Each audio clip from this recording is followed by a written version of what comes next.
आज का समाज, आज की स्थितियां कैसी हैं। हमारे बच्चों की सबसे बड़ी उपलब्धि भी, सबसे बड़ी चिंता भी ये है कि वो इंटरनेट के दौर के पैदाइशी बच्चे हैं।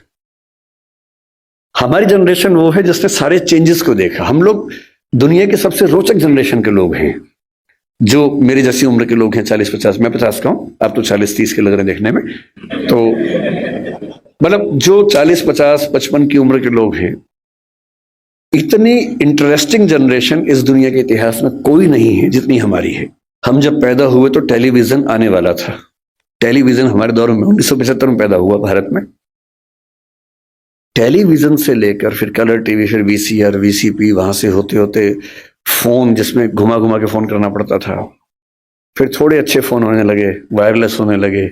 मोबाइल फोन पहली बार जिसमें इनकमिंग आउटगोइंग 16 रुपए पर मिनट हुआ करती थी। वो ऐसे फोन बटन वाले जिनसे आप कील भी ठोक सकते हैं, ऐसे फोन हुआ करते थे। कितने साल के बाद पहली बार स्मार्टफोन आने शुरू हुए। फिर पता लगा कि फेसबुक भी कुछ होता है, फिर पता लगा व्हाट्सएप भी कुछ होता है, फिर पता लगा कि रोबोटिक्स भी होने लग गया है, फिर पता लगा आर्टिफिशियल इंटेलिजेंस भी होने लगी है। और आज हम उस बिंदु पर आ चुके हैं। मुश्किल से 2 साल की बात है, मशीनें अंतिम रूप से इंसान को हराने वाली हैं, हर मामले में हराने वाली हैं। जो जो खुश फहमी हम सबको हैं वो सब खत्म होने वाली है बहुत जल्दी। मैक्सिमम 2 साल का समय है। अभी एआई आ गई है।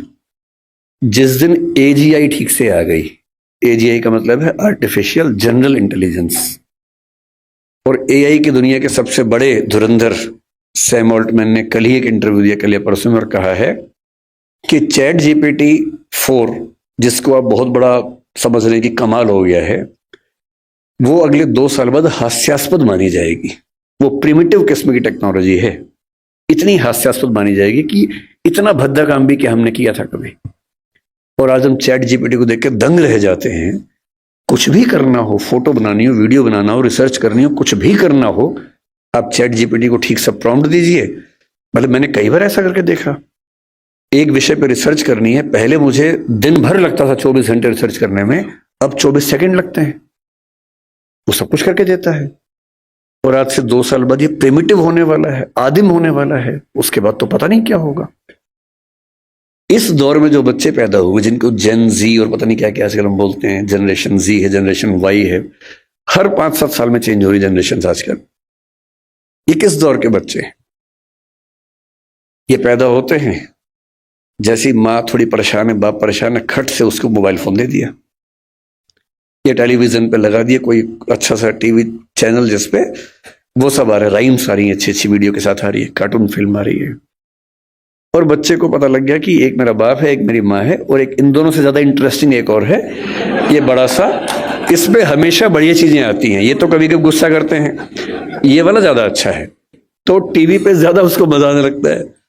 अब रात को सो रहे वहां तो टीवी भी नहीं है, तो फिर फोन दे दिया, फिर बच्चा फोन में। कई बच्चे आजकल ऐसे हैं जो किताब जब पहली बार देखते हैं, किताब पे ऐसे ऐसे करते हैं, क्योंकि वो जिस दौर के बच्चे हैं उनको अखबार पे, किताब पे, इतना ही नहीं, दीवार पे ऐसे करने लग जाते हैं, टेबल पे ऐसे करते हैं कि बड़ी क्यों नहीं हो रही टेबल, क्योंकि वो क्या कर रहे हैं, उसी दौर के बच्चे हैं। ये तो मजे की बात है कि अच्छा फोन है, माँ की चिंता कम, बाप की चिंता कम हो गई, फोन दिया, हम मस्त हो गए। लेकिन साथ में और क्या क्या आता है। इन बच्चों का खेलने का मन नहीं करता, क्योंकि इनके पास खेल से ज्यादा रोचक चीजें हैं। मुझे अच्छे से याद है कि हमने पहली बार 5वीं-6ठी क्लास में जाके ऊट पटांग चीजें पढ़नी देखनी शुरू की थी स्कूल में। पहले क्या है, पेरेंट्स हैं घर में, पेरेंट्स के होते हुए हिम्मत नहीं हो सकती, ना दिमाग में कुछ आता था। स्कूल गए, हर स्कूल में क्या होता है, एक आध बच्चा होता है जो नेता होता है क्लास का, जो कहीं कहीं से ज्ञान लेके आता है और सारे बच्चों में डिस्ट्रीब्यूट करता है कि भैया तुम तो बच्चे हो, तुम्हें नहीं पता दुनिया कैसे चल रही है, ये है असली चीजें। तो मुझे याद आता है कि शायद 6ठी-7वीं क्लास में पहली बार हमारी क्लास से एक छठा हुआ बच्चा था, कुछ किताब लाया था, कुछ फोटो वोटो थी उसमें ऊट पटांग सी, हम सब ने देखी। हम समझ भी नहीं पाए कि ये सब क्या है, पर ये हमें पता लगा कि इसको देखने से आदमी बड़ा माना जाता है, स्मार्ट माना जाता है। लेकिन तब भी क्या था कि एक रिसेस में एक कोने में जाके 2-3 लोग बैठ के देख रहे हैं, और जैसे टीचर दूसरी जगह से भागे वापस। और इतना ही एक्सपोजर हमारा हुआ करता था। 12वीं क्लास हो गई, कॉलेज में आ गए, उसके बाद भी वैसा एक्सपोजर नहीं था कि आप बिगड़ने के लिए हमेशा तैयार हैं, ऐसा नहीं है। दुनिया बहुत कंट्रोल्ड किस्म की थी, रेगुलेटेड किस्म की थी। अब इंटरनेट की दुनिया है। आप जितने भी स्मार्ट माता पिता हों, आपके बच्चे आपसे ज्यादा स्मार्ट हैं। और अगर आपको लगता है कि आप इंटरनेट और मोबाइल और डिवाइसेस में उनका मुकाबला कर पाएंगे, तो आप बच्चे हैं, नहीं कर सकते। वो हमारे बस की बात नहीं है, संभव नहीं है। आप टाइप करते हैं मैसेज, एक एक उंगली ऐसे करते हैं, ऐसे करके आपको जैन टाइप करना है, जे, फिर देखा ए कहाँ, AIN, और वो फोन पे ऐसे टाइप करते हैं सामने देखते हुए, और गलत नहीं होता है। एक एक की सही दबाते हैं, आप उनसे मुकाबला करने का सोचते हैं। आपको प्लेटफॉर्म पता भी नहीं होंगे, वो उन प्लेटफॉर्म पे जाते हैं। 5 साल का बच्चा जब स्कूल जाने लगता है, उसी समय उसको पता लग जाता है कि क्या चीजें दुनिया में है, जो पहले पता लगती थी 15 के आसपास की उम्र में, 13 के आसपास की उम्र में। फोन आपने उसको दे ही रखा है ताकि हमें परेशान कम करे। फिर वो फोन में पहली बार सर्च करता है कुछ, अभी उसको ये नहीं पता कि सर्च हिस्ट्री डिलीट कर सकते हैं। तो बाप पकड़ लेता है, पिटता है बच्चा।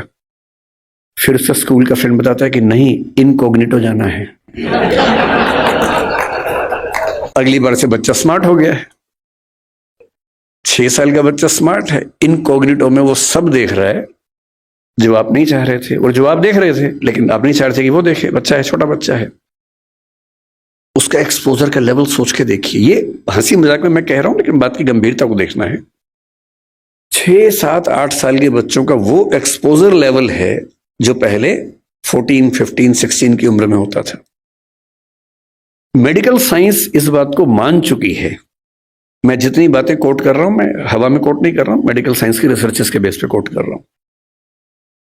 आपको आश्चर्य होगा, आज से 1 महीने पहले एक रिपोर्ट आई है, लगभग पूरी दुनिया में प्यूबर्टी की एज 1 साल कम हो गई है, जिसको हम टीनेज बोलते हैं कि 13 साल की उम्र में टीनेज आती है, बच्चियों को मासिक धर्म शुरू होता है। दुनिया भर में उसकी एज 1 साल कम हो गई है। और ये ऐसे नहीं हो गई है, ये एक्सपोजर से होती है। लड़के भी जल्दी मैच्योर हो रहे हैं। जो हरकतें 15, 16, 18 में ठीक लगती हैं, किसी बच्चे के मन में भाव आने चाहिए, 8, 9, 10 में वैसी बातें हो रही हैं। ये तो फिर भी छोटी बात है। इसके बाद जो होता है तो बच्चे ही। एक्सपोजर बहुत बड़ा मिल गया है। जब वो नेट पे जाते हैं, तो नेट पे जो पिशाच बैठे हुए दुनिया भर में, जो साइबर ठग हैं, जो साइबर क्रिमिनल्स हैं, वो इसी ताक में है कि बच्चे मिल जाएं। उनको पता है कि बच्चे का मनोविज्ञान क्या है। वो हैकर्स हैं, वो हैक कर लेंगे कि उस बच्चे ने क्या क्या सर्च किया है, उसकी पूरी कुंडली खोल लेंगे कि बच्चे का इस समय मन कहां अटका हुआ है। अगर 9, 10, 11, 12 साल का कोई लड़का है जो कुछ ऐसे वीडियोस देख रहा था या इमेजेस देख रहा था, उसमें भी देख रहे हैं कि कैसी रेस, व्हाइट रेस उसको पसंद है, कि इंडियन तरह के लोग पसंद हैं, फिर उनकी तरफ से उसी रेस का वैसा ही सुंदर दिखने वाला व्यक्ति, फीमेल, और यदि कोई बच्ची है तो वो मेल, उससे इंटरेक्शन शुरू करेगा,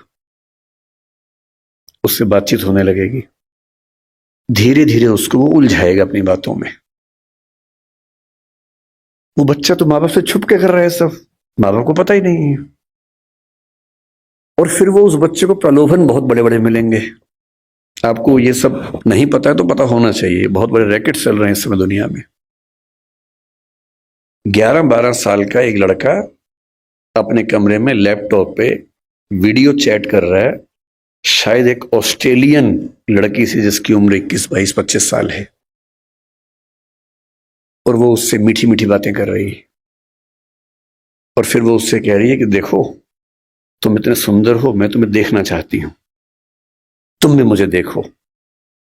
फिर वो अपने थोड़े से कपड़े उतारती है, उसको कहती है कि तुम भी ऐसा, वो तो प्रोफेशनल है, तुम भी ऐसा करो। और वो बच्चा जिसको कुछ नहीं पता कि ये दुनिया कैसी है, वो कुछ कर बैठता है। और ये पूरा वीडियो रिकॉर्ड हो रहा है।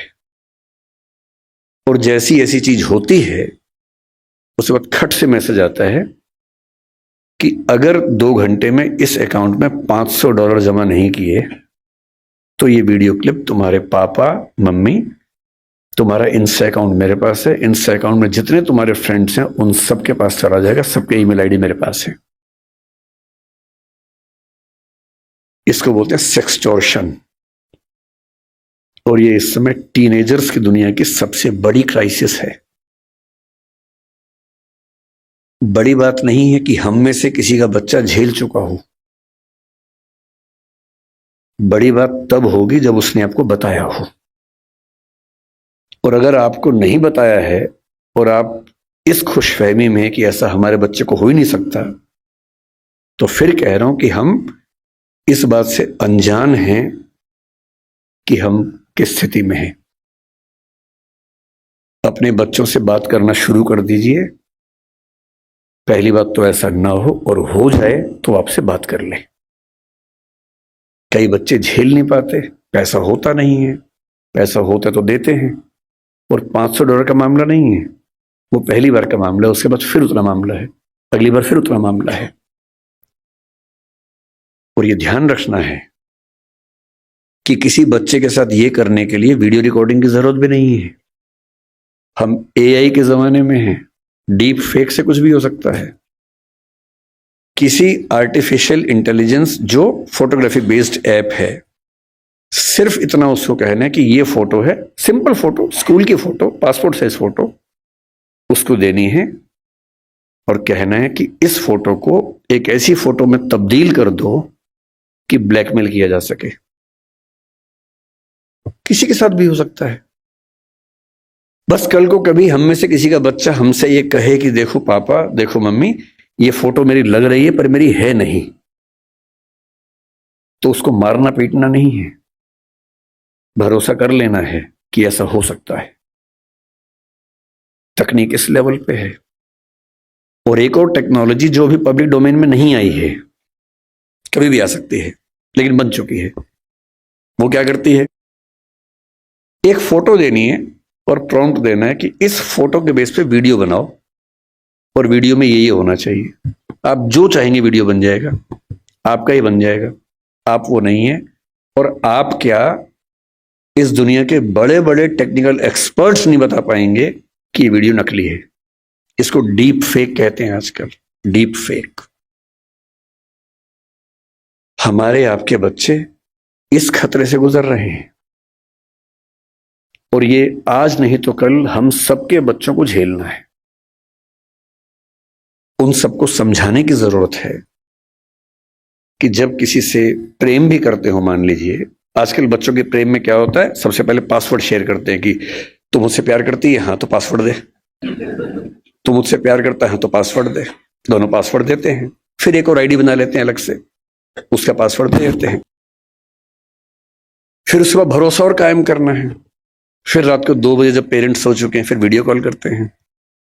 भरोसा करती है, हाँ, तो फिर कपड़े उतार, वीडियो कॉल पे। ये खेल शुरू हो जाता है। अपने बच्चों को समझाना है, दुनिया का कोई भी इंसान कितना भी भरोसेमंद हो, ऐसी गलती ना करे। लड़का हो तो वो भी ना करे, लड़की हो तो वो भी ना करे। और ये हमारी पीढ़ी निकल गई है, हमें नहीं पता कि ये भी खतरे होते हैं। हमारी पीढ़ी में ये सब खतरे थे ही नहीं, हमने कम से कम ये सब नहीं झेला। हमारी पीढ़ी में ये था कि गलती से आप कहीं हैं, नहा रहे हैं, किसी ने देख भी लिया, फोटो नहीं खींच सकता था। फोटो खींचने के लिए फोटोग्राफर बुलाना पड़ता था बाहर से, या तो हर आदमी फोन लेके घूम रहा है। और फोटो अगर खींच गई, अगर आपको भी ऐसी मासूमियत आपके अंदर है कि मैंने फोटो खींच ली, मेरा फोन तो एयरप्लेन मोड पे है, मेरे फोन में ही है, बाहर तो गया ही नहीं, इसको बोलते हैं मासूमियत। अगर आपने फोन में फोटो खींच ली है और डिलीट कर दिया उसको, अगर आपको लगता है डिलीट हो गई, तो ये मासूमियत है।